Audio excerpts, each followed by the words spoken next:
This is your before and after story. Instead of imagining a rewarding career in medical imaging, Southeastern College can actually take you there. Prepare for a career in ultrasound, radiology, and X-ray technology with hands-on specialized training, simulations, and real-life experience with the latest imaging technology. You'll be ready to play a vital role on any healthcare team. Transform your life by helping others. Southeastern College. Your future is bright. Visit scc.edu to get started. AFR On Demand is brought to you by Breck Golf. Try Beaver Creek today, just 20 minutes from downtown Baton Rouge in the Zachary area. They've got a PGA Tour driving range, a short game practice area, 30 to 40-yard practice shots. It's a great place to chip and putt and practice if you don't have time for a full round. Book your tee time today, golf.breck.org, golf.breck.org. Because it probably can be. Matt Moscona. I'm very important. After further review. Say it one more time. After further review with Matt Moscona. And here we go. Live from the Mercedes-Benz of Baton Rouge studio. Let's ride! Go!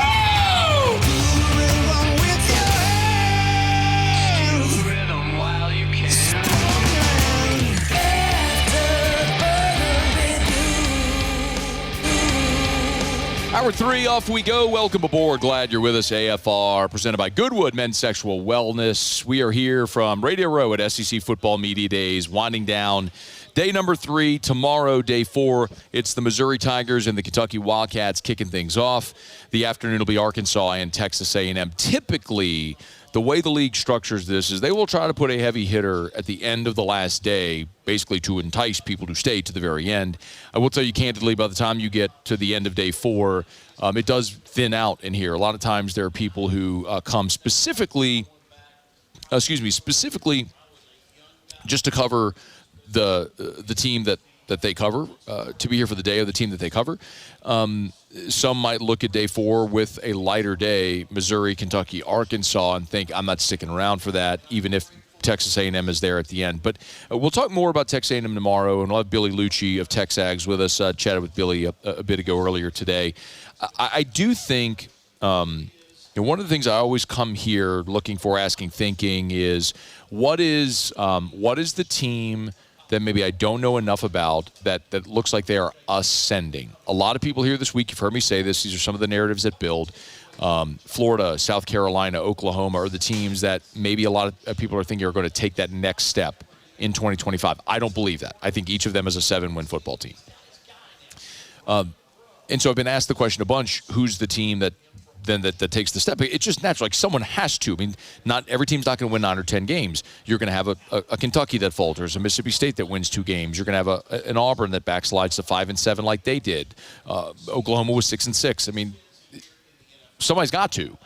But the team that might be ready to take that step is Texas A&M, because they might have the best offensive line in the country, and they got good running backs. And Marcel Reed might end up being a good player, and I think Mike Elko is a good defensive coordinator with some good talent on the defensive side. So it might be A&M the team that's ready to take a step from last year to this year in year 2 under Mike Elko. So we'll talk plenty about the Aggies on Thursday's show here from Radio Row at SEC Football Media Days. We are brought to you here by our friends at the Williamson Eye Center, 924-2020, 924-2020. In just a second, I had a chance to visit with Caleb Banks, the outstanding defensive tackle from the University of Florida. You're going to hear that conversation in just a second. But the Williamson Eye Center, if you want to see 2020, call 924-2020, 924-2020, or williamsoneye.com. Just go for that free consultation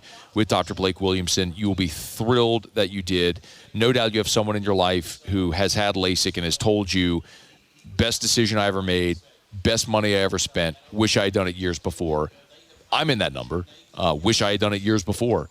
But for too many years, I was shoving contact lens in my eyes, taking them out at night, wearing out-of-prescription glasses, maybe sometimes forgetting to take my lens out and sleeping in them. Anyway, the hassle of it all, the inability to see. I don't have to worry about it anymore because I had LASIK 7 years ago. It's one of the best decisions I ever made. So you can do the same. Call 924-2020, 924-2020, or williamsoneye.com. Caleb Banks is a massive human being. And you might remember that last year when LSU played in Florida, in Gainesville, it was the biggest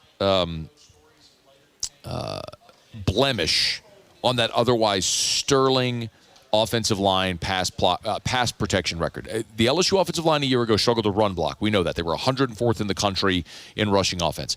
However, their pass protection across the board was nearly immaculate. And you had Will Campbell at left tackle and Emory Jones at right. You had two really good interior players in pass protection, Miles Frazier and Garrett Dellinger. And, of course, a veteran quarterback in Garrett Nussmeier, who was smart with football largely and knew when to get rid of it to avoid sacks. The Florida game was a problem. And Caleb Banks was a giant part of that problem. Caleb Banks only had 3 tackles in that game. But one of them was a sack, one of them was a TFL, and he had 2 forced fumbles in the game. He was a problem. And so I had a chance to visit just briefly with that, right literally as I was about to start my show. Caleb Banks was standing behind me. I had a chance to visit with him for just about 4 minutes before they were whisking him away, and I had to come get live on the air. But a quick chat with Caleb Banks from Florida.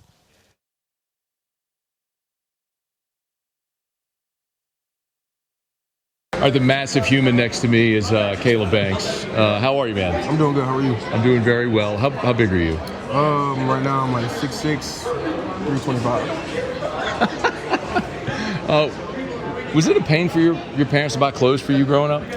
Yeah, it's kind of still a pain right now, honestly. Yeah? But You still growing? yeah, hopefully, yeah. What you got there? The shoes or the size? No, the shoes. Yeah, Christian Dior, something nice, match the tie.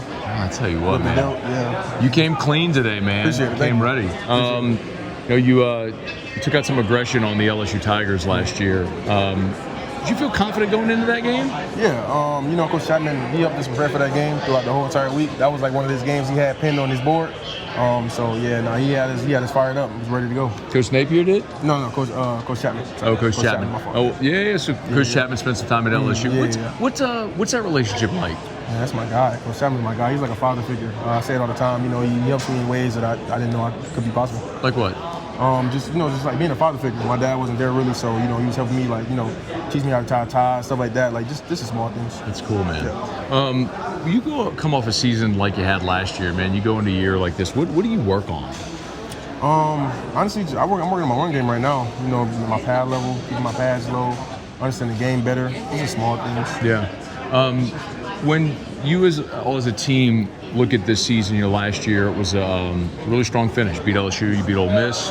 What kind of team goals do you all discuss this year? We discuss a lot, honestly. Just being able to go out there and get the job done. Being able to communicate better. Having a better defense, having a better understanding of each other as teammates and coaches. Hopefully having the coaches put us in a better position as well too. So. What's the best road venue you've played in the SEC? Tennessee. Why? Just the atmosphere is a little different. I don't know, yeah. Their fans are a little crazy. Like crazy. Coming to Baton Rouge this year? Yeah. I played there already. Yeah. I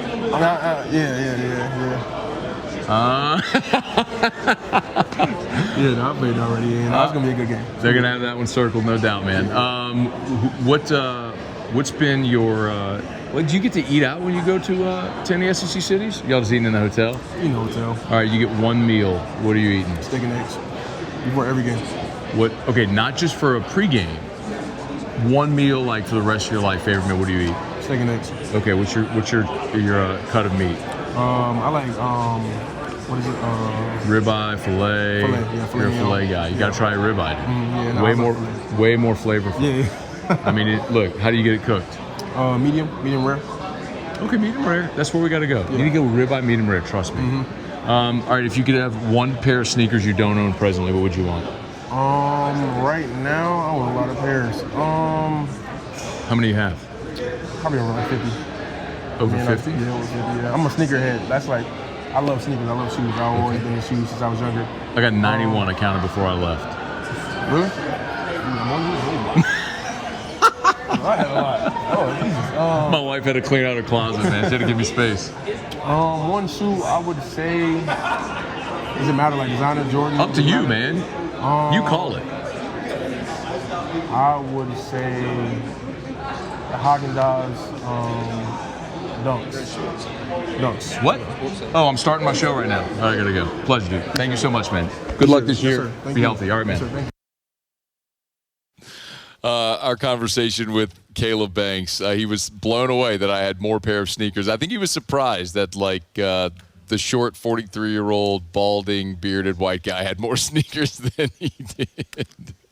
I enjoyed the conversation. I tell you what, though, he rolled his eyes a little bit at Tiger Stadium. Rolled his eyes a little bit whenever I asked him the best road venue. He said Tennessee. And I said, what about playing in Baton Rouge this year? And he rolled his eyes. Said, I already played there. I'll remind Caleb Banks that when he played there, that was the day when Jaden Daniels effectively won the Heisman Trophy. LSU put up 52, and Jaden Daniels was unconscious that day. His Heisman moments were that day against that Florida defense. That's going to be a key game for LSU early in the season in September with the Gators coming to Baton Rouge. And, I was asked earlier, what is, the most important game on LSU's schedule. And for me, I think we'll talk about this as we get closer to the season, but I think it's Ole Miss because of where it falls early. If LSU does drop the opener to Clemson, the home team has won the last 5 in the LSU Ole Miss series. And so I think that one's just critically important considering what you still have ahead, because you can't have 2 losses in September and realistically think you're going to find your way to 10-2 and into the college football playoff. So a massive game for LSU, week 3 at home against the Gators at night, retiring Charles Alexander's jersey, all that stuff. Tigers are going to have to get that one against Florida on September the 13th. I think they will. All right, it's After Further Review. Thrilled to have you hanging out with us here. We appreciate all of our great sponsors. Goodwood Men's Sexual Wellness, our title sponsor every single Wednesday here. Make sure you check them out at yourgoodwood.com, yourgoodwood.com. And, of course, Evamore, EVAMOR. I'm missing it, man. I've not been able to drink Evamore since I've been here. They're very kind to have a great refreshment category with bottled water and stuff. But even the bottled water that they give us, you can look at it. It'll say electrolytes and different things added for flavor. And when you're talking about Evermore, it's a natural artesian water. It is straight from the well through the filtration system, basically just getting the sediment from the well out.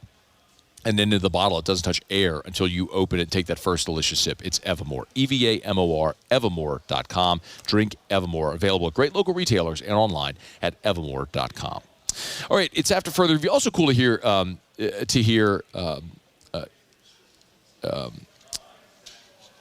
little shout out there by Caleb Banks for Gerald Chapman. Gerald Chapman, of course, was a great defensive line assistant under the Pete Jenkins tree, and was the interim defensive line coach for LSU in spring football a few years ago, and then didn't get the full-time job, went to Florida, so naturally had that one circled, and his defensive line showed out against the Tigers last year in the Swamp.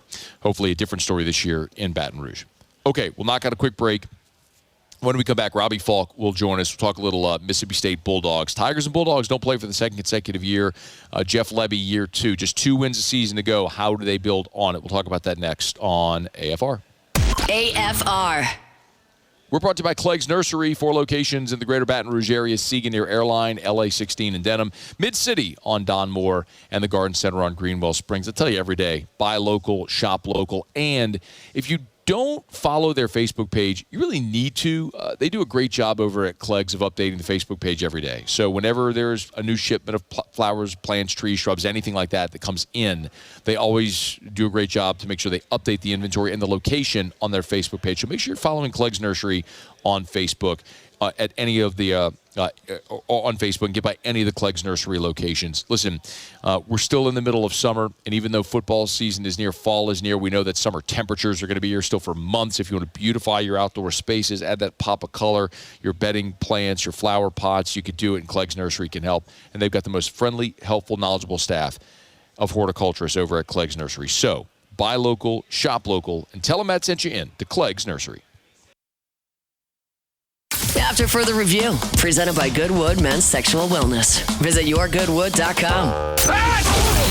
Live from the 2025 SEC Football Media Days. Powered by Parish Construction and Roofing. Enter now for your chance to win $10,000 cash at parishbuilt.com. Our coverage is also presented by Rev and Relief Windows.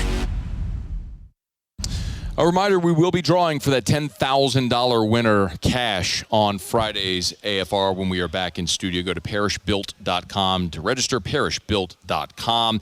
And, of course, thanks to Relief Windows, Windows Door Siding. They do shutters as well, reliefwindows.com, and Rev Business. Let's Rev. Biz. Robbie Faulk joins us from the Maroon and White Daily. That's an On3 piece. Also the Starkville Daily News. Talk a little Bulldogs. Year 2 of Jeff Lebby as, they try to get this thing on track. It was a thank you for the time. How are you? You know what I'm going to do? Do the thing that there you go. Might as well turn me on. 3 times now, man. Anyway, it's interesting to me because State, while has never been a juggernaut, goes without saying, went through a thing that I think would set any program back. Mike Leach's untimely passing. Zach Arnett was a stopgap, as we know, and the way they structured that deal didn't work out. It was a disaster. And then I think you got the guy you wanted, but, boy, trying to overcome the 2 years of what happened is difficult. So can you put some context, Robbie, into, like, just what Jeff Lebby inherited? How big of a climb this is for him? Yeah, I mean, I think we underestimated it. Being close to the team and thinking you got pieces in place, until you actually see it on the field, you don't really know how dire that is. I look at, how that team was built last year and the misses in evaluation and the transfers that left, and the recruiting classes were pretty much devastated at that point. You didn't have guys developing.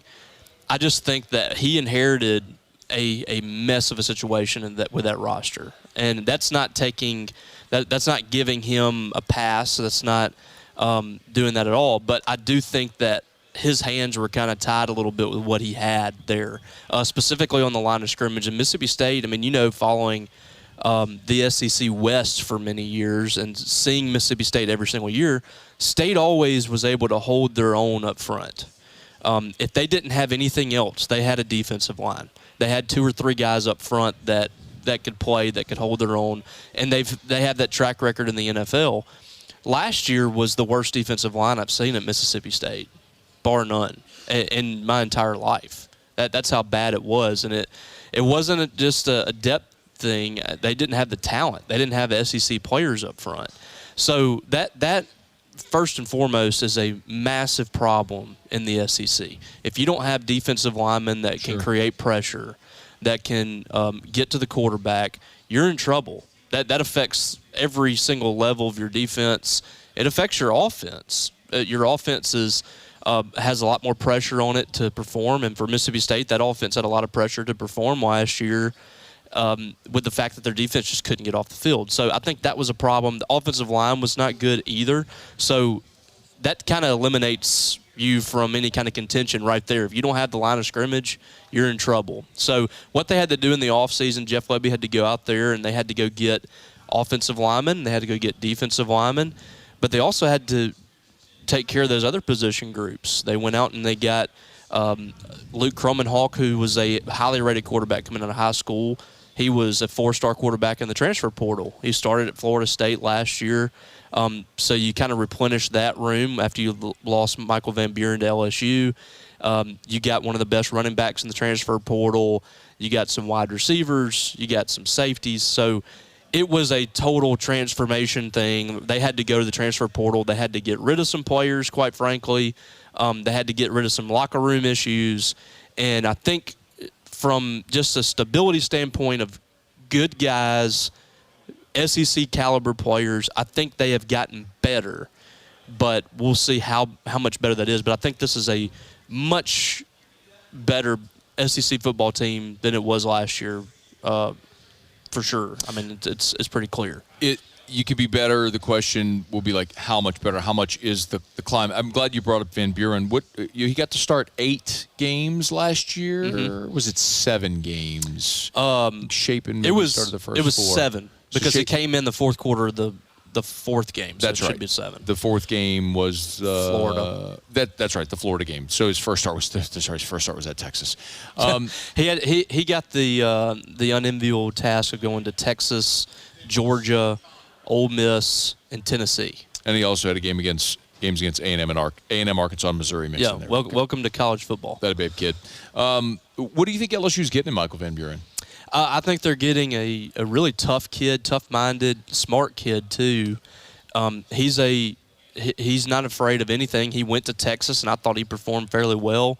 There were some issues throwing the football a little bit last year. There were maybe some things that they couldn't do with him that they normally would do under Jeff Lebby and his quarterbacks. But the skill level is high. I think he is a guy that can do multiple things for you, and I think he's going to develop too. And I just don't think he was ready. You're throwing a kid that was an early enrollee that was already kind of young to begin with, throwing him into the mix in the toughest part of the SEC schedule and one of the toughest SEC schedules in the conference. So I think that for the most part he performed fairly well. I mean, the numbers weren't eye-popping by any means, Sure. but you take away the numbers and you just look at the eye test and how he handled those situations. I thought that he did a very good job. So I think LSU's got a very serviceable quarterback. I don't know if he's the long-term plan for Brian Kelly, or I don't know what I don't know if he knows either. I don't know, but you added a really good athlete and a really good player to your quarterback room.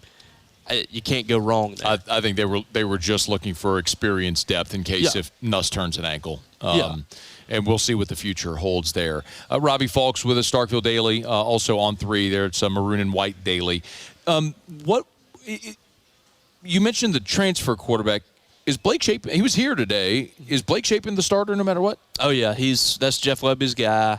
That's one of the things he had to tell guys during transfer portal, and I think is one of the things that hurt him probably with Jackson Arnold. And I'm not saying they would have gotten him by default anyway. I think that was going to be a battle with Auburn, but he was up front with guys like Blake Shapen. He's returning this year. That's our guy.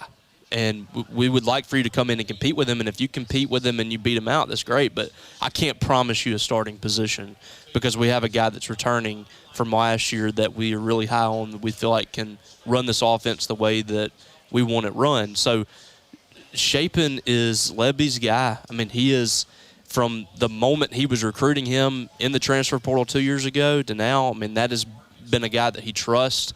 He feels like can do everything that he needs him to do. And if he's healthy, I think he can be a good, solid quarterback. I think as far as ceiling, the two guys behind him probably have a higher ceiling, especially true freshman Kamario Taylor. I think that's the most talented quarterback Mississippi State's ever signed. I think Kamario Taylor has a chance to be special.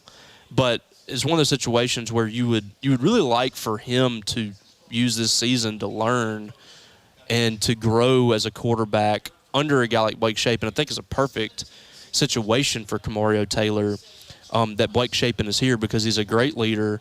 He's a guy that's not going to be jealous. He's not going to hold things back. His purpose, he feels, is to help Mississippi State win and also help the players underneath him. And that's one of the things I asked him today. I was asking him about some things that he wanted to grow from last year. And one of those things was being a better leader and doing whatever he needs to do to make these players better moving forward. So I think he's perfectly capable of being a really good starter for Mississippi State this year. Jeff Lebby came to Mississippi State from Oklahoma with the reputation of being a big old wide open offensive guy. Been with Lane at Ole Miss as well.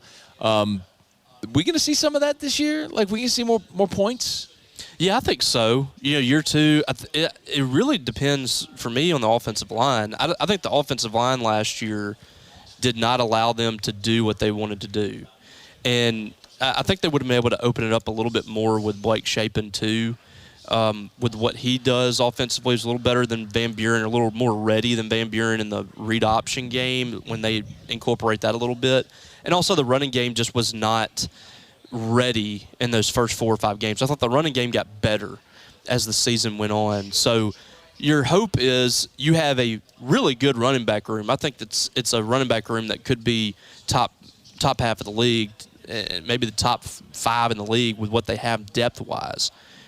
That's a position group that is legitimately a solid, strong SEC position group. We saw Fluff Bothwell when he played South Alabama in Tiger Stadium this past year. Who else is there at running back? So Davon Booth is back, state's leading rusher. He got an extra year. The Pavia rule, Thanks to Pavia. And that's a guy that late in the year, I think he had 4 of the last 5 games, 100 yards rushing. That's a big pickup for Mississippi State to get him for another year. And then their second leading rusher, Johnny Daniels, is back too. So you bring back your top 2 rushers and then a really talented sophomore in Xavier Gayton, and then you added one of the top group of 5 running backs in the country in Fluff Bothwell. I think it's a really, really good running back room top to bottom, and they have a chance to do some good things. So it starts there. The running game really makes this offense tick. When Ole Miss was doing what it was doing under Jeff Lebby, look at what they were doing in the running game. A lot of people don't remember that because they remember Matt Corral and they remember the shots downfield with Elijah Moore, but a lot of that was opened up by the dangerous running game that they had. So I think that State, if they can get the running game going early, that's going to open up a lot of big plays for these wide receivers and for Blake Shapen. Okay, Vegas has State's over-under at 3.5. 2-10 a year ago. How many wins are on that schedule? It's tough to find more than 4. It's really tough to find more than 4, and 4 is going to be a battle too. You have the 3. You have 3 non-conference games that I think they should handle with Southern Miss, Alcorn, and Northern Illinois. Okay. Well, then you host a playoff team in Arizona State, which they're bringing back Samuel Evett, but I don't know how good that team's going to be this year. I don't know if that was a fluke last year or if they're the real deal. I mean, they were picked last. Yes. And finished first. And they were, and look at what they did. I mean, the hope for a lot of people is Mississippi State can kind of do what Dillingham did. I don't know if that's going to happen with the schedule that they have, but at the very least, you would love to make a jump from the 2 wins to 5. Could you find 5? That's going to be tough. Yeah. But if you can win your 4 non-conference games, I think you definitely start to get a little bit of confidence, and I think that matters. And then you go into the SEC schedule. There's winnable games, I think. You have Arkansas. That's a team that you've had some success with in the last 10 years. They whipped Mississippi State last year, but we'll see what happens there. Ole Miss is always, who knows, in that game. It's at home. So there is a path to 5 wins, possibly 6. 6 is going to be tough, but there's a path there. But I think they're going to win. I think they can get to 4. He is Robbie Faulk, Maroon and White Daily, part of On 3, the Starkville Daily News as well, talking a little Bulldogs here. Tough climb for Jeff Lebby, but if he's patient, he could very well be the right guy there in Starkville. Thank you, man. Appreciate the time. Yeah, man. Always good to talk to you. You as well. It is After Further Review. Love telling you about our friends at Our Lady of the Lake, championship health partner of LSU Athletics. OLOLRMC.com/LSU is where you can learn more. OLOLRMC.com/LSU. Our Lady of the Lake, of course, the physicians there, the trainers, they provide expert level care for the LSU athletes on game days, on the sideline, at practices, post-operative, everything, the training staff. It's Our Lady of the Lake, and it's that same championship health care that's available to you and me every single day. I've shared so many times my own personal stories from my son being cared for at the Our Lady of the Lake Children's Hospital to me, my own personal physician, Dr. Curtis Chastain at the Our Lady of the Lake Men's Health Group. I trust my health with Our Lady of the Lake, my health care, my son's health care, my wife. You can as well.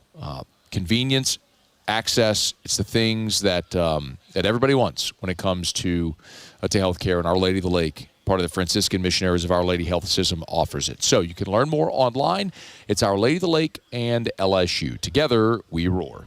Okay, y'all, it is After Further Review, rolling along here in hour number 3, couple of segments to go. It's been a really good show already. We appreciate all of our guests that have stopped by today. If you missed anything, you can catch it on demand, AFR On Demand, presented by Brett Golf. But Tony Barnhart, Mr. College Football, was here. We talked to our buddy Jim Nagy, who normally is here with us talking Senior Bowl, but Jim Nagy's now the general manager of the Oklahoma football program. So we chatted with Jim in hour number 1. J.D. Pickell was here, picked LSU to win the national championship. J.D. Pickell from On 3 was here. Frank Frangie from 1010XL in Jacksonville stopped by to talk some Florida Gators. We had Ross Dellinger with us. You just heard Robbie Faulk. Our interview with Caleb Banks, the standout Florida defensive lineman. I mean, gigantic day. And when we come back, we'll visit with our buddy Cole Cubelic of Jocks in Birmingham, and, of course, the SEC Network. We'll continue. Cole Cubelic joins us next from Radio Row here at SEC Football Media Days. Stick around. AFR. Duplessis Builders and DuplessisBuilders.net. If you're thinking of building a pool, Duplessis Builders.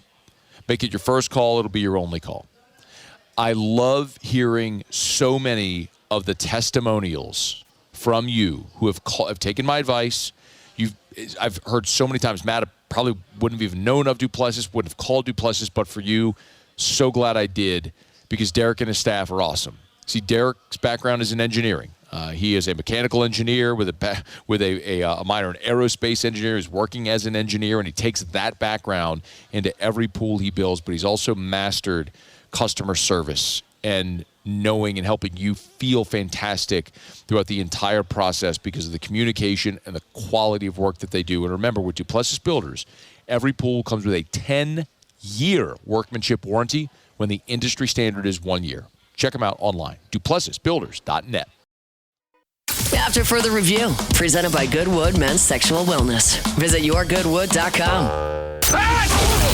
Live from the 2025 SEC Football Media Days, powered by Parish Construction and Roofing. Enter now for your chance to win $10,000 cash at parishbuilt.com. Our coverage is also presented by Rev and Relief Windows. Cole Cubelic, SEC Network. Did you smoke a cigar in Atlanta? Not yet. Might. Where would you go? Probably to the 50. Depends on how many we won by. Set him up for it. But that's just so I can get him in a good mood before I have to ask him questions, and hopefully he'll answer really well. So do you see the one when the last tweet you saw me reference that the guy was like, really good. You don't know nothing about winning in Tiger Stadium. Just drop the photograph on him. That's a really good. That's all I got for you, bro. I mean, I can laugh about it because I remember 2 years later in 2001 winning the West. Somebody asked me, smoking a cigar. Somebody asked me, they said, you think anybody else ever smoked cigars in Tiger Stadium? And I said, only the whole crowd 2 years later. Yeah, for real, dude. Like, that was an amazing night. And but, you know, I didn't know how to smoke a cigar at that point in my life. So I kept the remainder of the cigar. It's in a jar in my office. Nice. The remainder of the cigar, a chunk of the dirt from the eye of the tiger, probably my game tickets in there as well. And it's like 80% of the cigars. The only thing I watched that game on doing. television. The only thing I remember about it is they kept panning to one dude in the crowd that like literally had a Looney Tunes cigar. Like it was this big around, and like he was passing around to his buddies. Like they had to just make it at home or something. I was like, this is incredible. That's college football, man. Like we love it. Do you want LSU and Auburn to play? Are you kidding? I know, me too. God, it drives me crazy. Everybody keeps asking me about what do you think about going to 9 games? And I don't know why, from the business perspective, we don't just see for what it is. That's the last bargaining chip the SEC has. If they want these media rights to go back up again, what are you going to do? Go to 10 one day? I mean, that's about all they have left. And so, you know, people say, do you want Auburn, Georgia to go away? Well, we've already lost Auburn, LSU essentially. And no, I don't want to lose that game. I don't understand why there's not a way to work it out. Y'all are pretty much the problem. Because you have 7 rivalry games. Yeah, but we got to play for the Magnolia Flower. We got to play for the Golden Boot. We got to play for the shoe game, play Florida. Gotta play we should make a shoe trophy. That would be so good. No, but here's the thing. LSU's not the problem. The problem is Auburn, Georgia, and Bama, Tennessee. That's the problem. Like, if those games didn't have to happen every year just to appease those 4 schools, then we could have a workable solution. Like going a decade and a half without playing in a certain SEC stadium is ludicrous. I mean, it's a fundamental absurdity, but it's been that way. Let me say teams. this too, because I love people that take this mantra. We can tell a player when he comes to school here, he's going to play in every stadium by the time he leaves. First off, I never thought about that as a player. I don't care about that. I never played at Vanderbilt Stadium. And there's not a part of me that sits there and goes, man, if I just could have gone to Nashville. Darn. I'm trying to think where else I did not play. I think I played everywhere else. But I just don't like – there's no kid that goes to school and he says, well, I'm only going there if I'm guaranteed to play at SEC venue. Here's my point in that. I agree with you, by the way. I don't think that's a recruiting pitch. Well, half of them aren't even going to be in school that long anyway. No doubt. Or at that Especially place. now in the portal. Right.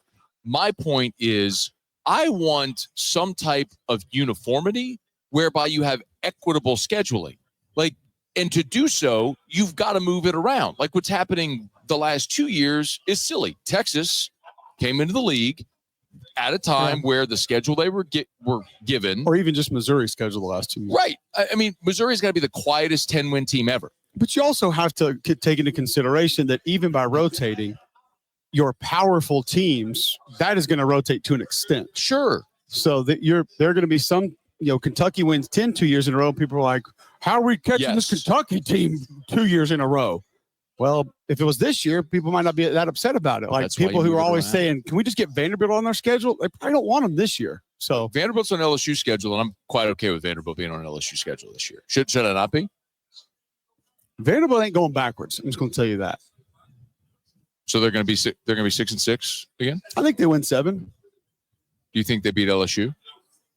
Not right this second, no. Yeah, me either. That's in Nashville, right? Yep. It's going to be an early game. High extra beer, Nashville. They drank y'all out last time. Don't let it happen again. It'll happen again. But it's going to be 11 a.m. That was 11 a.m. I was going to say, what does that have to do anything? What, Joe Burrow throw 16 touchdowns in that game? What is he taunting the Vanderbilt guy? Go like 5. He's like 5.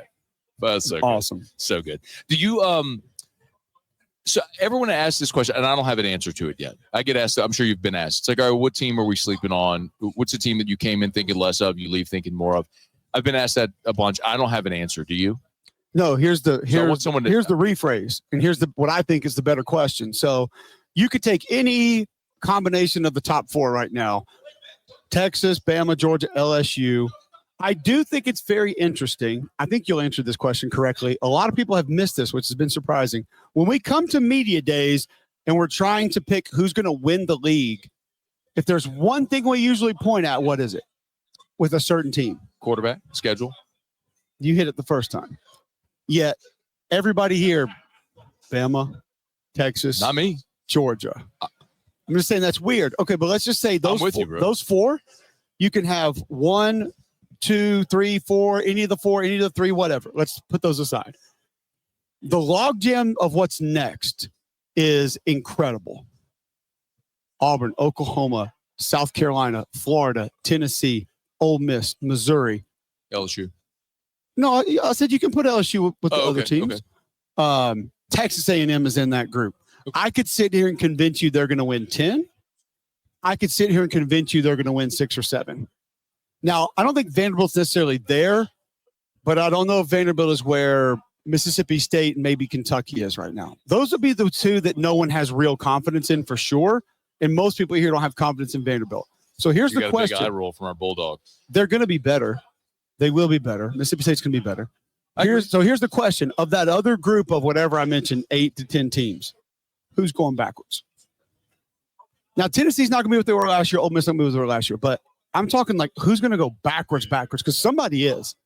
They're not all winning 9 or 10, and one of them is going to win 4 or 5. Yeah. And who is that team? Yeah. Or maybe teams, plural. Cole Cubelic. Who do you think it is? I don't know. I mean, I don't think Tennessee's going to be as good as they were last year. But here's the other part. I'll say the same thing about Tennessee and Ole Miss because everybody's like, Joey Aguilar's not Nico. No, I don't think he is either. When was the last time Josh Heupel had a quarterback that wasn't kind of good? You see, man, kind of maybe like Hendon Hooker was awesome. When was the last time he had a quarterback that was a problem?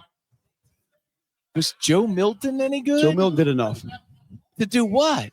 They won some games. Some games, but are you trying to win some games? No, You're trying to win a but championship. they don't have question. everything around any quarterback to win a championship this year, I don't think. I think their D-line is going to be really good.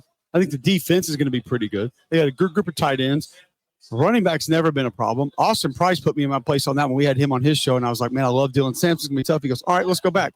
And he starts railing off these 1,000-yard backs under Josh Heupel, and I'm like, maybe that won't be a big loss. I mean, they've all run for yards against him. And so I just say, like, almost every quarterback he's had has been pretty good.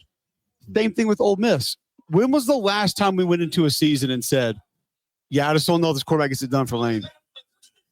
I mean, like freshman Matt Corral or John Rice Plumlee, they've all been good for him. John Rice Plumlee. They've all been good. Every single one's been good. All I know about John Rice Plumlee is he ran for a bajillion yards in the second half against LSU in 2019. He played baseball, too.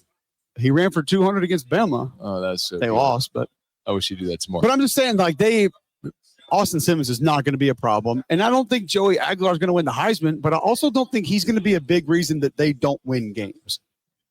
I got 2 minutes. What do you use to shave your head? Clippers, electric clippers. You ever use the Wall WAHL? I think it's whatever. I use that handheld skull shaver thing. See, I don't shave it yet. All the way down? Yeah, I don't do that. And I know I probably should because the back, but what I do is I use clippers almost every day. So it doesn't look it doesn't look like Paul. Yeah. That's the only thing. The only thing we're trying to avoid is looking like Paul. So I think if you use the clippers every day, but these are just some regular Morants. These are really not a big deal. I got these because my son had Morants, and he was like, we saw him in the store, and he was like, Dad, get those. I have the different color of those. So I did. And they're actually super comfortable. Do you think an SEC team wins the national championship this year? If you're putting me on the spot and asking me to pick a national champion right now, I'd take Clemson. Okay. You're the second person that I've talked to this week who's picked Clemson. What other smart person did you have on? David Cohn. Cole Cubelic, SEC Network. Thank you for the time. You're welcome. You're welcome. You're welcome. We will wrap up day 3 next. AFR. AFR is brought to you by Darren James and Associates, brokered by LPT Realty. Y'all, I tell you all the time with Darren, it doesn't matter if it's a $50,000 home, a $50 million home. Darren's going to work hard to get your home sold faster for more money. So on the Wall Street Journal's Real Trends list of the top 1% of realtors in America, he gets to closings faster because he knows how to properly price your home, how to list your home. He's got targeted buyers looking for exactly what you're selling. I'm looking at this one right now. Just 2 hours ago, he posted on his personal Facebook page, 5-bedroom, 3-bath, 2,700 square feet in Central on Lovett Road. What a gorgeous property this is. Look at that porch with the gorgeous wood columns, an updated kitchen. You could check it out right now, and that could be your property being mentioned live on radio and YouTube and everywhere, being promoted with Darren James. 335-7666, 335-7666 for Darren James. Think real estate, think real estate, think. After further review, presented by Goodwood Men's Sexual Wellness. Visit yourgoodwood.com. Live from the 2025 SEC Football Media Days, powered by Parish Construction and Roofing. Enter now for your chance to win $10,000 cash at parishbuilt.com. Our coverage is also presented by Rev and Relief Windows. Down the stretch we come, final segment here on this Hump Day edition of AFR. We sincerely appreciate Goodwood Men's Sexual Wellness. Visit yourgoodwood.com, yourgoodwood.com, title sponsor of our Wednesday shows all throughout the year. Of course, we are only here in Atlanta bringing you this coverage because of our friends, of course, Parish Construction and Roofing. You can visit parishbuilt.com, our title sponsor of all of our coverage this week, parishbuilt.com. We will announce our $10,000 winner Friday in studio. So if you want to win that $10K, sign up for a free no-obligation roofing inspection at parishbuilt.com right now. Of course, Relief Windows, windows, door siding, they do shutters as well. Relief Windows, reliefwindows.com, and Rev Biz. Let'sRev.biz. Let'sRev.biz. Thank you to our sponsors who have made this week possible for all of us. Tomorrow is the final day here of SEC Football Media Days. The final 4 to go: Missouri, Kentucky. They'll be in the morning. The afternoon, Arkansas, Texas A&M.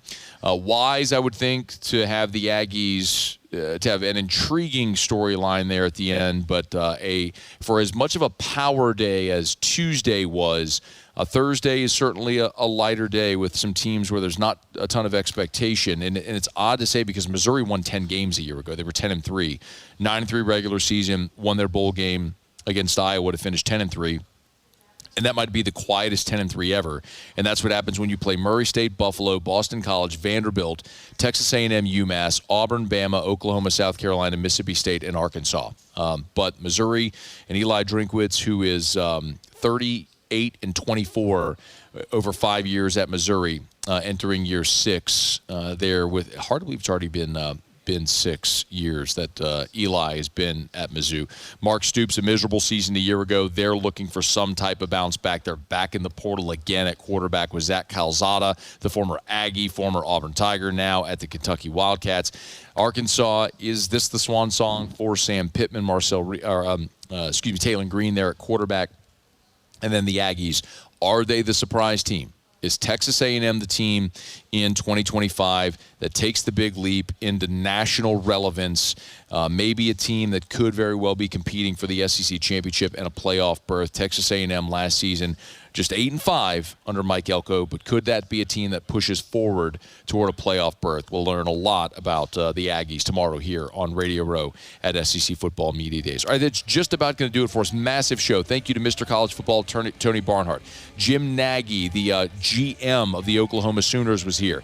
J.D. Piquel, Frank Frangie, Ross Dellinger, Florida defensive lineman Caleb Banks, Robbie Faulk, who was just with us here moments ago, and Cole Cubelic of the SEC Network. If you missed anything, you can catch it on demand. AFR On Demand presented by Breck Golf. Muse, Paulie back in studio. Thank you so much. Y'all have an awesome night. We'll see you for our final day here from Radio Row tomorrow at 3. AFR. As we get on down the road, remind you about our friends over at First South Farm Credit, firstsouthland.com. Firstsouthland.com. If you are thinking of buying land, your first call should be to First South Farm Credit, because for more than 100 years, our friends at First South Farm Credit have done one thing, and they've done it better than anyone else. They help Louisianians buy land. So log on to firstsouthland.com. There's so many reasons to do business with First South Farm Credit. The patronage refund is something I tell you about every year. Last year, just this past year, they paid out $25.5 million back to their borrowers, which effectively reduces your cost of borrowing. It's First South Farm Credit. So log on to firstsouthland.com. That's firstsouthland.com to get started. Listen, Ben McDonald, the first pick in the MLB draft, his first call was to First South Farm Credit. So if you're thinking of buying land, make sure your first call is to First South Farm Credit. firstsouthland.com. That's firstsouthland.com.